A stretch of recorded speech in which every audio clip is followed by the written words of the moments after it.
Left lateral bending of the upper thoracic spine on Parik. Left lateral bending of the upper thoracic spine. So for example, on the test we might say, perform left lateral bending of T1 in a seated position. As is always our checklist, we've made our introduction to our patient. From here we're going to check the table for stability. They'll sit on the stationary stool. We just want to make sure for the most part that it's stable. I'm going to direct my patient, if I could I have you sit on this chair facing the window over here.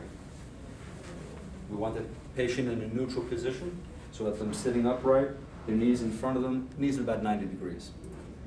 From here, I'm going to locate T1. Drop the patient's head. Go ahead, drop your patient's chin to your chest. I'm going to look for what I believe to be the vertebral prominence. I'm going to take that on my chiropractic index finger. With my index finger, I'm going to place it on the spinous process above. From here, I'm going to passively extend his head. What I feel is that my index finger is on a segment that as I extend his head anteriorly translates or retracts.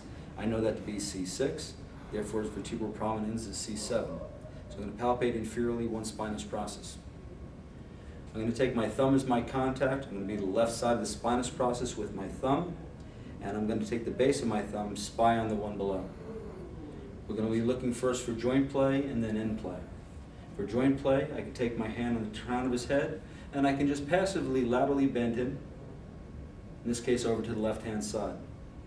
What I'm going to feel, or what you should feel, the spine is always going to move away from you, but as it does, the spine should also buckle as it moves away. That would be normal joint play. If I feel the spine move away, but there is no buckling, the two move, there's no motion between the two segments, I would say it's either reduced or absent. To assess end play, I'm first going to remove the slack and bring it to pretension.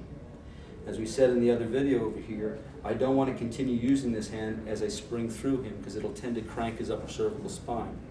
So instead I'm going to take my indifferent hand and just slide down to the base of his neck, and in essence what I want to do is this. I want to traction up his neck almost as if the heel of the hand is tractioning up under the occiput here. Now he's already at pretension, so the only thing I'm doing is stabilizing his neck, and I'm just springing lightly through from lateral to medial, P to A, lateral to medial from left to right on the spinous process, as I lightly traction into his occiput or lower cervical spine here. The second method we had, be easier to see if he turns around, but just so you see from the back over here, my hand contact is still going to be, my contact point is going to be my thumb. Segmental contact point is going to be this lateral aspect of the left side of the spinous process. It's going to be just like this, spying on the one below. If I could I have you rotate towards the camera? I'm standing directly behind my patient. So for joint play, once again, my hand on top of the crown of his head, I'm going to passively laterally bend him to the left, feeling for the movement taking place underneath my thumb. To assess for end play, I first take the joint to pretension, and now 1-2 contacts, I can take the palm of my hand, I can sweep up under his neck and under his occiput. So as I spring, I'm going to spring from lateral to medial, from left to right, as I simultaneously traction up the plane of the facet, predominantly I to S with my indifferent hand.